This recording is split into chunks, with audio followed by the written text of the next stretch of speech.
Hello and welcome back to the Totally Football Podcast. Today I'm here with Sean Deacon and Elliot Offer.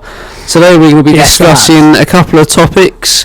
One being the situation with West Ham, what's the problem with West Ham, and we're also going to be discussing managers or legends of certain clubs becoming managers, with Duncan Ferguson, Freddie Ljungberg and others becoming managers recently of their respective clubs. How are we, lads? Alright? Yeah, I guess. I mean, West Ham, but...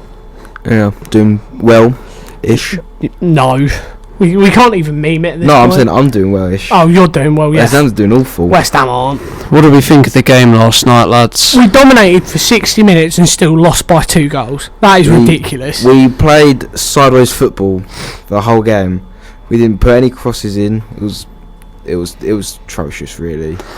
I mean, Sean, you were at the game, so you'll probably know a bit more than Us two. Yeah, us two, about what the atmosphere was like in the stadium. What was it like at half time? At half time, it was good because we were playing well.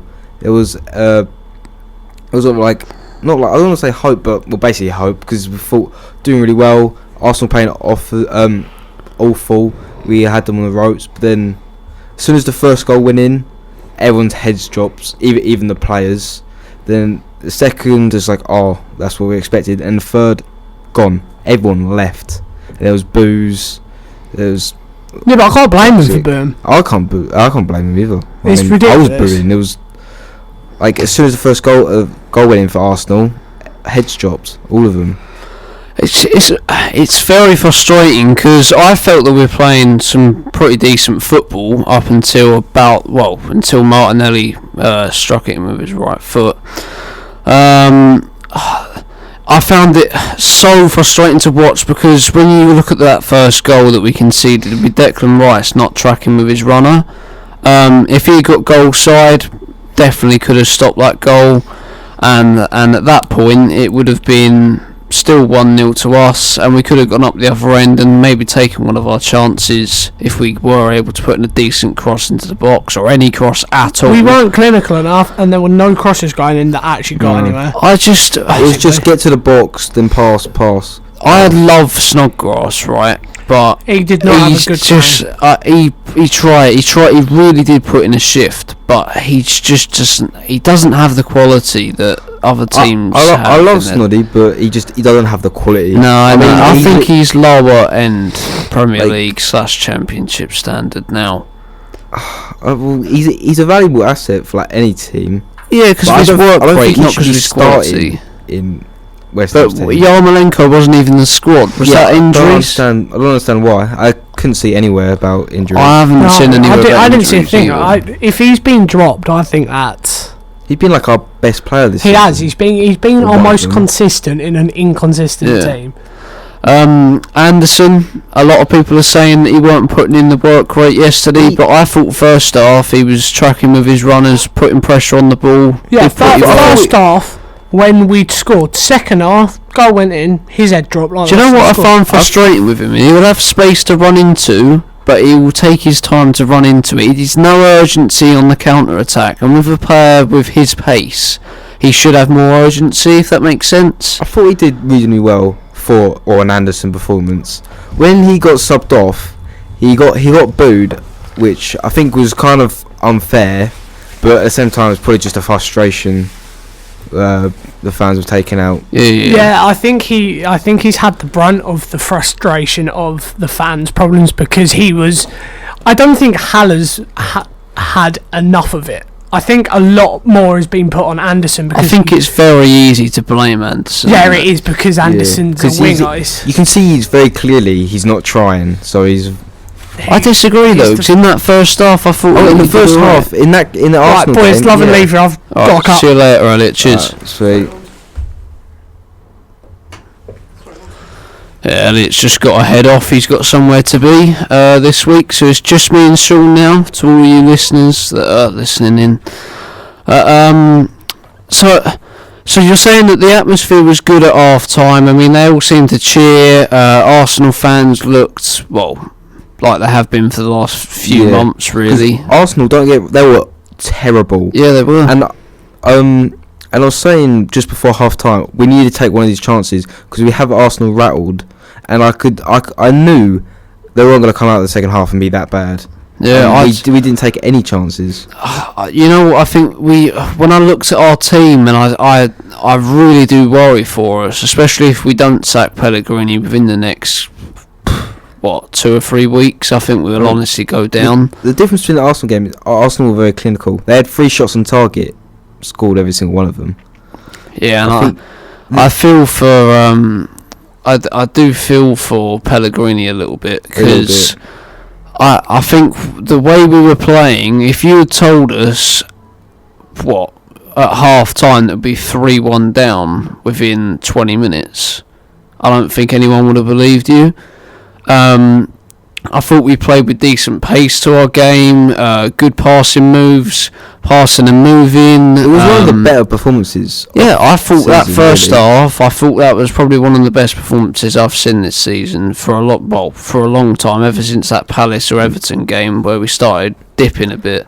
I think a very key game is the Southampton game this week coming. If we don't win that game, he has to be gone. No, he has to be gone already. He has to be gone already. Well, I think he should be gone already, but I heard the board might be giving him they're that discussing today, aren't they? Yeah, I have a feeling they will give him that game, and then if he loses or even draws, he should be given his march. I mean, Southampton, they're not much worse than us. I mean, they lost 9-0 to Leicester. Yeah. And we're only a point above them.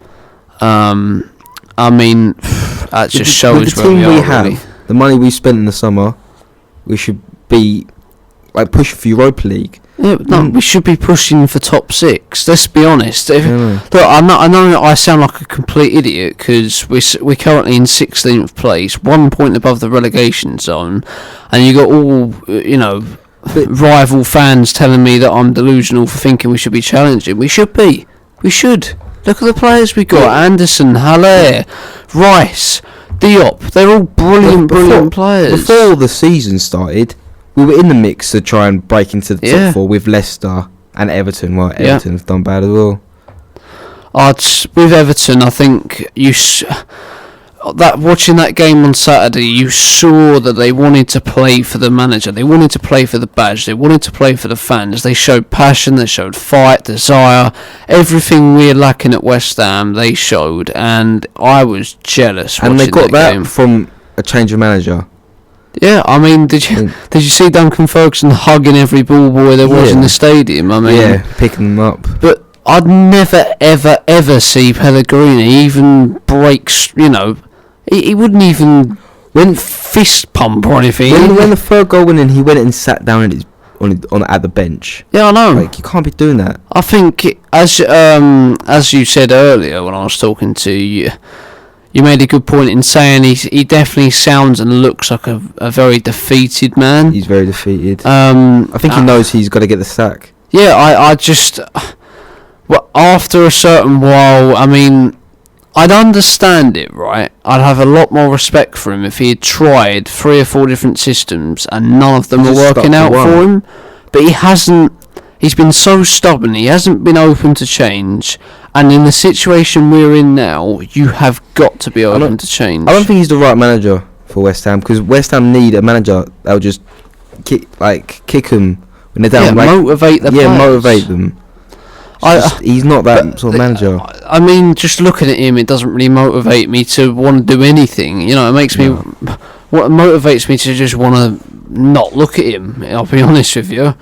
But I think a lot of the blame... No, I want to ask you actually. Do you think a lot of the blame needs to go on Husilios? I hope I'm saying that right. On the sporting, is he sporting director? Is that the right name for it? Yeah, I think sporting director. So he's basically guy who does all the transfers and all that, and all the scouting. He's head of all that. Do you think that he dropped one buying Haller for 40 odd million and 4 nows, or do you think the manager's not getting the best out? He's not getting the best. Well, I honestly think the only dud he did was Roberto, because Roberto's just awful. With Haller, he was amazing for Frankfurt. He should be performing better. And with Fornals, Did you watch him in the under 21 Euros? Yeah, at all? I was, He was excellent. really excited. I was- really excited, mate. And for now, he's getting better. I think he just needs to put a bit of muscle on, get stronger, and then adapt to the Premier League. And I think he'll be a good player. But Haller needs support. Yeah, I mean, when we were 1-0 up yesterday, and every fan that has a brain cell was calling out for Haller to be brought on alongside Antonio, kill off the game. If it was 2-0 at any point in the game, we would have gone on to win, because that Arsenal team is spineless. But unfortunately, we just turned out to be more spineless than them. Like we're doing what we did to Chicharito, into just like isolating him up front, Haller, when we play him. Yeah, He's exactly just stuck there. But if you stuck Chicharito and Haller up top together, or Chicharito and anyone, or Haller and anyone, if you stick two up front with a man who's like Haller's, obviously his confidence is dented, right? It's going to be, 'cause he's on a poor run at the minute. So is the whole team. And when you're on a bad run, you either look at the defence or you look at the attack. The midfield rarely gets blamed. Let's be honest. I thought Noble and Rice were excellent against Arsenal. I mean, especially the first half. Yeah, but that first goal, I'm sorry, that's inexcusable for Rice. He probably could have done more, yeah. But all he had to do was track back another 5 or 6 yards, get goal side, and we wouldn't have conceded that. But he holds his arms out in the air as if to say, where's the defence? Well, what's his job? His job is to track runners running into the box, and he didn't do his job.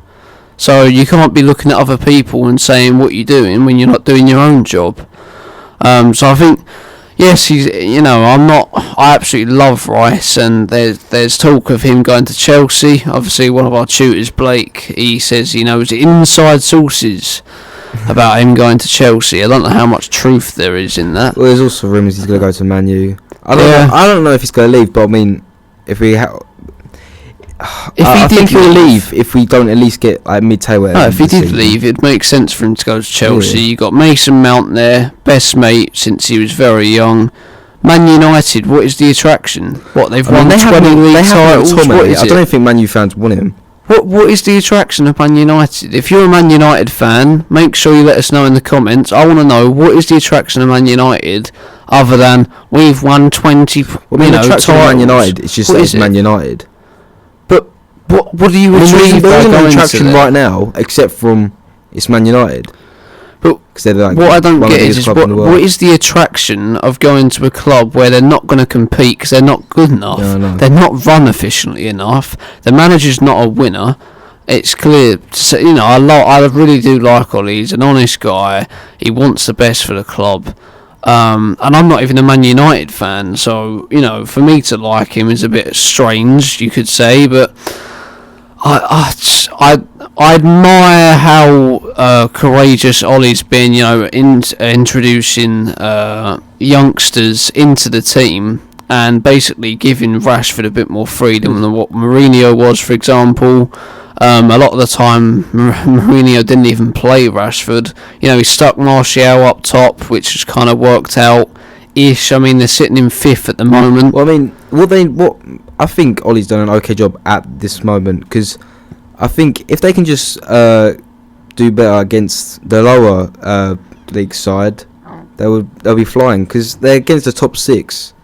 They've got a great record, and I don't know off the top of my head, but it really does pain me when I see Leicester doing as well as they are, because when you look at their squad, it's not all that, I'll be honest with you, and I know a lot of people will disagree. They have one of the best, most well-rounded squads in the Premier League. I don't think they've got one of the best well-rounded squads. I think they've got one of the best teams.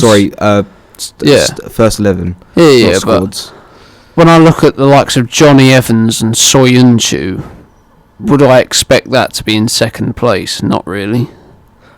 Johnny Evans is a great player. He's a good player, but would you say he should be in a top 4 team? No, you wouldn't. And Soyuncu, he's just he came player, out of nowhere, really. But let's be honest. If Diop was at Leicester, I think he'd be better than both of them. I honestly do. I think Diop is a great player, but he needs a manager who can teach him how to defend consistently. I don't see, Pellegrini. I've never even heard of him doing any defensive stuff with the team. How many goals have we conceded from set pieces this season and last season? Our last 3 home games, we've conceded 3 in each of them. That says it all, doesn't it? Yeah. That says it all. Arsenal, then Newcastle. There was one before that as well. I think it's got to the point, right, where I'm just fed up of it, really. I mean, I've kind of how do I put it? I've kind of just accepted the fact that the board aren't going to sack him until it goes horrendously wrong. It has gone horrendous. Well, the time's not ticking. for them. He's going to be sacked either this week or if he loses against Southampton. It's ridiculous. I don't understand At what point do you go? At what point do you go? At what point do you go? Enough is enough. We're gonna sack you, and that's it. Do you know what I mean? I just, it's really, really frustrating for a fan of a club that we both love. I don't know what to say, mate. What do we just need to get rid of him? I've been watching all the fan cams on West Ham Fan TV. Not one fan is in favour of keeping him. So what are they playing at? I know there's money involved. They're probably just. Also, they probably don't know who they're getting. Because normally I'd say, don't sack a manager until you know who you want as a replacement. I think anyone at this point, at this point, just get rid of him. Have an assistant manager. Because even when you get an assistant manager, sometimes they revitalise the team just a little bit. I think it was, how many minutes of added time was it in the end? Quite a few, wasn't it? In the first or second? Second half. 7. Yeah. Because the Arsenal players were getting in that injured. 7 minutes, we were 3-1 down, and we looked like we were 3-1 up. We basically parked the bus for the last 7 minutes. No urgency at all with them. What that is just accept. If that's not accepting defeat, what is? I mean, seriously. But so I'm not even going to ask the question. If you want him to be sacked, it's pretty clear we're both in favour of sacking the old dinosaur. Who would you like to bring in? A lot of people are saying Eddie Howe, Rafa Benitez. Who do you want to bring in? Well, I would want Rafa, but I saw, because I think he did an interview Monday Night Football. Yeah. And I think he said that he's not really interested in going back to England at the moment. He would in the future. So I don't know. What about Eddie Howe? Well, I mean, Bournemouth are just as inconsistent, really, aren't they? So I don't know. I like him, but then I don't know if he could really do a job at West Ham. Yeah, I feel when he left Bournemouth to go to Burnley, didn't do a very good job. I was discussing with someone earlier. I feel that Eddie Howe, long term, if we can get through this season without getting relegated or having a terrible season, I feel that get through, even if you have to bring back Big Sam, I don't care, just keep us up. Whatever you got to do, just keep us up. That's how desperate we are right now. Get Eddie Howe at the end of the season, get a full pre-season behind him, but back him in the transfer window and let him build on the squad, let him install his philosophy and how he wants to play and all that sort of stuff. And I think he could do a good job, but with Bournemouth in such a poor run as well, I think they're on the worst run in the entire league. Aren't we? I know they've at least lost their last 5. It might be even more than I think the last time they won was against Man U. I don't know how far that was. I don't think he's a man experienced enough to come in and get results straight away. And I get there is a lot of injuries at Bournemouth, but I don't think he's right. He's the man right now. What do you think? No, I don't.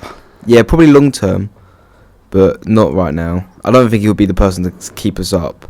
So Rafa doesn't want to come, but who else would we get? Would you bring back David Moyes or Big Sam? Would you take either of them? I don't even know at this point. I really just don't know. Who would be your dream manager, realistically? I know it sounds contrasting, but probably Rafa. You reckon? Yeah. What about Poch? I mean, you just said realistically. I mean, he's still unemployed. Yeah, but that's not realistic. I think he wants to take a 6-month break. What, wait until the end of the season? Yeah, because he's a defeated man, Poch. I'm not sure with West Ham, mate. But we've asked people to send through topics for us to talk about and questions. So we're just going to go through some of them now. First one, asked by Ellis. We've got, how do you think England will do at the Euros? What do you think, Sean? I really just I can't tell, because we had the World Cup, we're really good.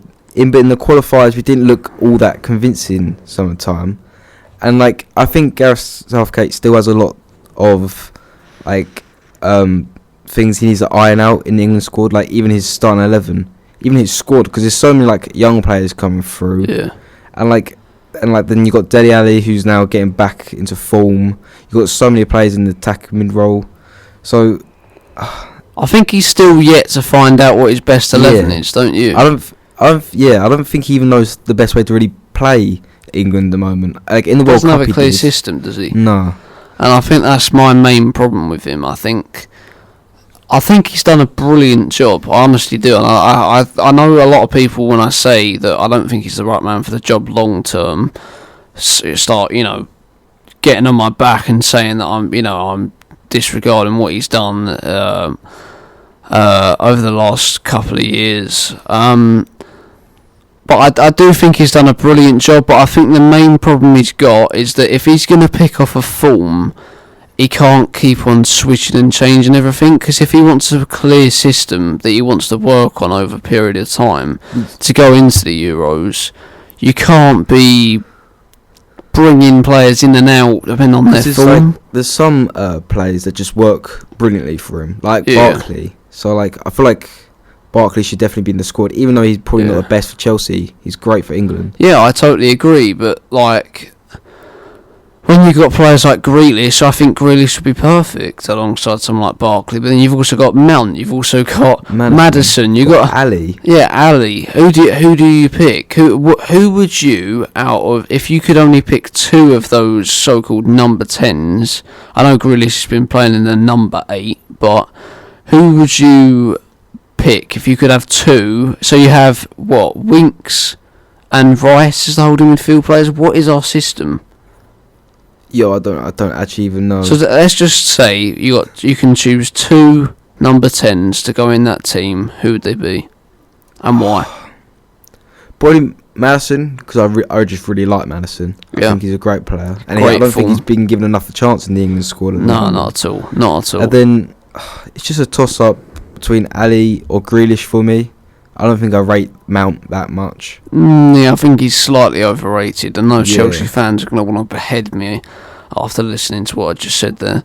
So but I think I'll go for Dele Alli right now. Would you, with the England team, right, would you go with like Rashford, Kane, Sterling, or would you go Abraham and Kane up front, Rashford and Kane up front, Sterling and Kane? What would be your attacking? You would most likely probably play like a front three. Yeah, so who would your front three be? Definitely Kane, because it has to be Kane. Yeah, it has to be, doesn't it? Sterling. And then the right is kind of just... You play Sterling on the left then? Yeah. I mean, hasn't that been the main place he's been playing for? Yeah, I mean, he plays on either both Rashford sides. Or Sterling to play on the left, really. Yeah. And the right... So you could play Rashford and Sterling, but I quite like Sancho, and I hope he gets a chance. And so do you feel that Sancho's done enough in an England shirt to be getting in the starting 11 straight away? Well, he's only had a few caps, and he's scored, and he's assisted, I think, a couple. So I think he's done okay. So yeah, I mean, I haven't been overly impressed, but I don't know, maybe that's just because of all the hype around him. You kind of expect a bit more. Well, you can't expect him to set the... But what are your... So, going back to the question about how... it's basically just asking how you think... we think England would get on. Where do you expect us to get? And where would you... Obviously, realistically, what would you be happy with? And what do you think will happen? Well, we should be able to win our group, shouldn't we? Who's in it? It's Czech Republic, Croatia, and any of the playoffs. I think Scotland might be in it and stuff like that, yeah. So, hopefully should be able to win it. Have you seen that?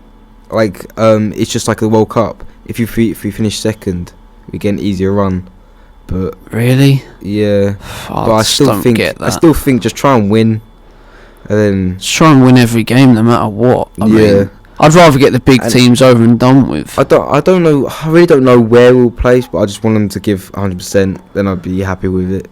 Yeah, I think the problem, if we say we get out of our group and we face the likes of Denmark and I don't know whoever else, these littler teams. I'm not saying it's bad because they're decent side, Denmark, but if we face them in the round of 16, another team like them in the quarterfinals, and then we get to the semi-finals and we face Portugal, France, or whoever, or Belgium. I'm not sure if that's possible. I haven't looked into it very much. But say we do that, and then we go out in the semis. Would you rather that, or would you rather us face France or whoever in the round of 16? Possibly get past them, and then we can see kind of it getting a bit easier. Would you rather face Denmark in the semi-finals or the round of 16? I don't know, because obviously if you face them, probably round of 16. Because I'd rather just get as far as possible. Well, you wouldn't want to get the big teams out of the way then? I mean, yeah, you're going to have to play them at some point, but I'd rather play them later on than round 16. The problem I have with the World Cup is everyone it painted over the cracks a little bit, because we were decent, but I don't think we were semi-final worthy, but we had the easiest run the World Cup has ever seen. I think if we'd faced, say, Croatia or Belgium or whoever in the round of 16 or the quarterfinals, then I think we would have been shown up a bit quicker, and it would have highlighted a few more issues that need to be sorted. It kind of painted over the cracks a little bit. But I think a successful Euros would have to be semi-finals for me. What do you think? I think at least semi-finals. Well, I mean, I suppose that English squad should be going to try and win it, like most definitely. Oh yeah, definitely. No, like, because they're on paper we have a team that could win. At some bookies, we are the favourites for the Euros at the minute. I mean, our defence is awful. Yeah, I mean, if he plays John Stones, we might as well pack it up and go home. I wouldn't even take Stones in the squad. I'd honestly rather take... I'd play Harry Maguire and Mings as centre backs. I know. I have Joe Gomez as backup. What about Tomori though? Tomori's been really good. I think I would play Tyrone Mings and Tomori, really. You reckon? Yeah, I suppose. But he loves Maguire, doesn't he? Yeah. Southgate. Or do you reckon he'll go for the back three like he did a little bit at the World Cup? I don't know. I don't think he would do that. It's that's the problem I have with Southgate. It's what is his system? Don't know what he's gonna have. And what is his system? That's what I don't understand. If you do know what his system is, then explain it to us in the comments, because we're absolutely clueless on what Southgate's system is, because he's always changing it, which is fine until the team need to know their roles in the team. Sometimes it can get confusing. Yeah. And I don't know, we'll have to wait and see, but I think a successful one would be semis. What do I think will happen? If we face a team like France in the quarters, I don't think we'll beat France or Belgium. I reckon Portugal. France will probably win the whole thing. Or Belgium. I think Belgium will win the whole thing. I don't know. But like, Belgium are like, their golden generation is just like Belgium, England's yeah, one. but I think that Belgium were the best team in the World Cup, I think. But Belgium? Yeah. You thought they were the best team in the World Cup? Yep. Not France, who won it? No. I think if Belgium had got to the final, they would have won it. I honestly think to France. I know they lost to France in the semis, but I don't know what it is. I just thought Belgium were ridiculous. I don't think Belgium win the Euros, because they're not really ticking. They got too many good players, then too many egos. And you got Vertonghen and Alderweireld, who haven't really been performing at the moment. That may change. But yeah, I think successful semis. What do I expect? probably quarterfinals, I'll maybe just be happy semis, if they depending give on them who all. we face. It's hard to tell until we know. We will be at Wembley, the group stages. Yeah. I think the if semi-final and this is the the best final. chance we've got of winning a major international trophy. If it wasn't Yes. at the World Cup, it has to be at this Euros. There's going to be a lot of pressure on because there was not much pressure at all at the World Cup, but there will be some pressure at the Euros for sure. Moving on from that question, thanks Ellis for commenting and giving us a quick topic to talk about. Well, it'd be good to look back at this, Sean, wouldn't it? To see if we were completely wrong or completely right about England, because we could Probably go out in the completely wrong. groups. I mean, Czech Republic might surprise us. I mean, and they knock beat us out in the group. qualifying. Yeah. Could be a little dark horse, but I can't see it happening. Do you think it's time for West Ham to sack Pellegrini? Gone through that. What do you think is going on with Pep Guardiola at Man City? Simple. Laporte's not there. Laporte's injured. I think the problem with City is that they've spent so much money, but I think they definitely, when you're looking at their defenders, I think other than maybe Laporte and Kyle Walker, they have definitely dropped They one. didn't replace Company. They thought, it'll be They alright. thought they didn't need to. Otamendi's nowhere near good enough to be Or Stones. challenging. Or When Laporte Stones. got injured. I think Benjamin Mendy, decent player on his day, but he's never fit. Wait, was it Newcastle who was quite bad? He was quite bad.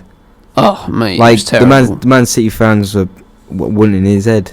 Yeah, I just with Man City, I think it's got to the point where they're focusing on the Champions League. Definitely, it's pretty obvious. Pep said that he really wants to win that. Yeah, and Jurgen Klopp has literally said, "Oh, we can swap if you want," as a joke. So it's pretty I reckon obvious. they will swap. That I think they're going for separate things. I'm not saying Man City are going to give up on the league, but I think their focus is mainly They should on most that. definitely still be doing better. Yeah, They shouldn't have drew to Newcastle. They shouldn't have lost to Norwich. yeah. I think. Do you not reckon it's because they've been achieving so highly that now they've lost a few? We're like, oh my, what's happened? Yeah, it's a bit like they were just on cruise control, really. Yeah, and then Because all of a especially sudden, against like the littler teams, like just they used to just win 4 or 5 nothing, didn't they? Every game. I mean, like even say with Laporte on paper, that team should be really challenging for the title. Really. I personally think Ederson's the best goalkeeper in the Premier League. I mean, people think Alisson is, but I think Ederson is just class. He's Lucas so good. Fabianski is. I mean, look at the difference it's made to West Ham. As soon as he gets injured, we basically fall down. Ederson is a very Pep Guardiola keeper. Yeah, with City, they're not going to win the league. They're going to go for the Champions League. Do I think they'll win it? No. What do you think, Sean? I don't think they'll win it, and I think this will be Pep's last season. Yeah, so do I. I mean, a lot of Man City fans are saying, "Oh, he's going to sign a new contract for 5 years." He's not going to do that. I don't think he would even want to be tied down for that long. Well, if say he does win the Champions League, he will definitely leave. Oh, he'll definitely. But if he doesn't win it, there's a chance he might stay, but I don't think he will. I don't think he will either. And I think he had is this his 4th or 3rd season? 4th. So he's had, No, 3rd. 4th, 5th. No. I think it might be his 4th. Is it his 4th? So the first season he won nothing. Yeah. Then he won 2. Yeah, this is his 4th. Yeah. So basically, that's 4 cracks at Champions League, and then if he doesn't do that, he'll. Just if he didn't win can't with win Bayern the either, Champions actually. League with the team he's got there, He seriously. really should be able to. But I hope that answers your question, Luke. We got another question coming up here. Do you think Leicester can catch Liverpool? No. I mean, Why? I think they're a really good team, and I probably think they'll probably finish 2nd as well. But I don't think there's anyone really stopping Liverpool. Leicester will slip off a little bit. If Jamie Vardy gets injured, I think they're stuffed. Well, I mean, Iheanacho's playing well in the last 2 games. Yeah, but it's different doing it for 2 games I and doing know. it for the rest of the season. Oh, yeah, over I a know. period of time. But say Vardy gets injured, they bring in Iheanacho, and then Iheanacho gets injured, then what? I don't even know. I They think don't have much squad depth. Leicester will get top 4, I think, but they will not finish second. I personally think Leicester should really go for an FA Cup. Oh yeah, Because they're at the point where they're not going to win the league. I mean, yeah, they could put Liverpool close if Liverpool have a meltdown, but I honestly don't see it happening. Can't see it, no. So they have a good chance of winning the FA Cup. I think they should go for that. As I said earlier, it's so frustrating watching Leicester because they're not actually on paper. I don't think they shouldn't be second in the league. I don't know why you're saying that. Yeah, on paper, but Brendan Rodgers is. He's done a brilliant job since going in, but no. I'm sorry, I don't know how you think that Leicester isn't a good team. You got Tillemans. No, I'm not saying they're not a good team. I'm just saying they should not be second in the Premier League. They shouldn't. With the team they got there, they're overachieving. Definitely. You're telling me that Ndidi's better than Fernandinho? Or that Jamie Vardy's better than Aguero? Or Maddison's better than De Bruyne? I mean, no, but Ndidi is a very good player. Vardy, very good player. Maddison, well, they're exceptional players, really, aren't they? But they're not as good as Man City's players. So why are Man City not second? Because Brendan Rodgers got them ticking and Man City have fallen away. It's just well, then they're overachieving. So you're telling me that Man City? You're telling me that you can't really say they're overachieving. They are overachieving. And before the season, people expected Leicester to do this, really, didn't they? Yeah, break into the top 4, not be second by Christmas. Well, yeah, okay, it's quite surprising that doing better than Man City, but before the beginning of the season, I kind of expected them to maybe be 3rd or 4th. Yeah, not second. Yeah, not second, because I thought Man City would be being a lot better. Oh, then, so they're overachieving. You're literally contradicting yourself. I'm not contradicting myself because I don't think they're overachieving that much. Okay, yeah, sure. No, they're not massively maybe overachieving, a little bit, but they are overachieving. But I don't think they're really overachieving. It's just Man City have been bad. Like worse than they have been past 2 seasons. But Leicester have won their last 8 or 9 games.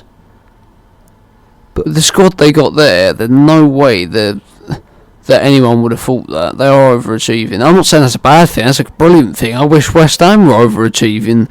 But we're massively underachieving, sitting 1 point above the relegation zone.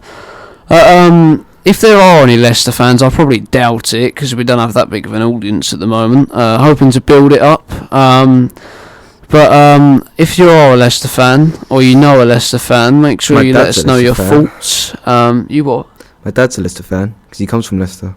Well, make sure he comments on the video then. But yeah, if you are a Leicester fan, or a Liverpool fan, or a City fan, or anyone who actually cares about Leicester challenging, let us know in the comments whether you think they can keep this run up. Can they challenge Liverpool? If you think they're overachieving, because yeah, let us know. Do you think they're overachieving? Because I definitely think they do, and Sean doesn't think they are. But thanks for that question. Moving on to another question. Do you think Ole Gunnar Solskjaer should still be at the wheel? I mean, it's a difficult one, really, I think, because with like everything that's gone behind the scenes, is that you can tell Man U's a mess, but he's got them to 5th, hasn't he? Which is good with that team. He's doing well with bringing youth in. He's got Rashford playing quite well. Martial's playing all right. I think he's done a better job than people actually think he has. I think it's kind of what I was reflecting on earlier, wasn't it, really? That, he's had the courage to bring in youth. He's got Martial playing. He's got Rashford playing. Rashford's on hot form at the moment. They're sitting in 5th. Obviously, that could change over a period of time, but I don't think they're underachieving by a massive amount. No. They're slightly. I think they're slightly underachieving. No one really actually expected them to even get top 4, really, or even be near. No, if you actually look at the table, they're not that many points behind Chelsea now. No, but if you stuck, say, Pochettino in there, you'd expect them to get top 4. So with the players they still need to improve the midfield. Yeah, but when Pogba's fit, you got him, McTominay. Pereira. Who else? Well, I you don't got? think Fred? Pogba don't even want to be there, so I don't really think. Yeah, I don't think he'll ever be his best in a Man U shirt. They should really cut. So if you were Man United, would you get rid of Ollie or would you keep him for now? I'll keep him for now. I mean, unless you can get Poch. If you can get Poch. Well, what they're basically saying is Tottenham have put a clause, haven't they, saying that if any Premier League team wants to get Poch, they have to pay Tottenham 12 million Is quid. that true? Yeah. I didn't even know you could do that. I mean, It was a clause in his contract apparently, but I think it's a bit of a bit pathetic considering they sacked him. I mean, they can't really then dictate, but apparently they can. But in my opinion on the situation is, if they can get him Poch at the end of the season, so they don't have to pay the 12 million, he gets his rest. Ollie, hopefully for Manchester United fans, I want to see Man United completely flop, because I hate Man United and Arsenal equally as much, more than Tottenham actually. I hope Ollie is successful. I don't want Man United to be successful, because I think Ollie's shown courage and he deserves better than what he's getting treated by some people, I think. But so we're basically both saying that Ole Gunnar Solskjaer should stay until the end of the season. We're going to take one more question. Is that alright, Sean? Yeah? Yeah, it's okay. Yeah, one more question. That question is, do you think Chelsea need to spend money in January now that their transfer ban has been lifted? Well, I mean, look, they will spend money. I hope they still keep the core, because I like what Frank Lampard's doing with the youth. But then, I read they probably need to buy like a midfielder. A few squad players. I think they need a centre half to play alongside Tomori, because Rudiger's alright, but wait, what did you say? Rudiger's alright. Well, he's been injured. When he comes back, I think it'd be better. Yeah, and they need a left back. Yeah, left back's position is definitely poor. Left back and like centre mid.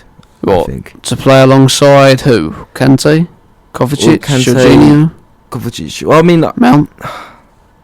See, I'm not sure. Like, I feel like they just need one. There's something missing, isn't there? But you can't pinpoint what it is. I can't pick one. Yeah. Maybe Jorginho, or maybe just another one just for competition. Competition makes. Where has Barkley been? Has he been injured? Or has he just been non-existent? I really rate Barkley.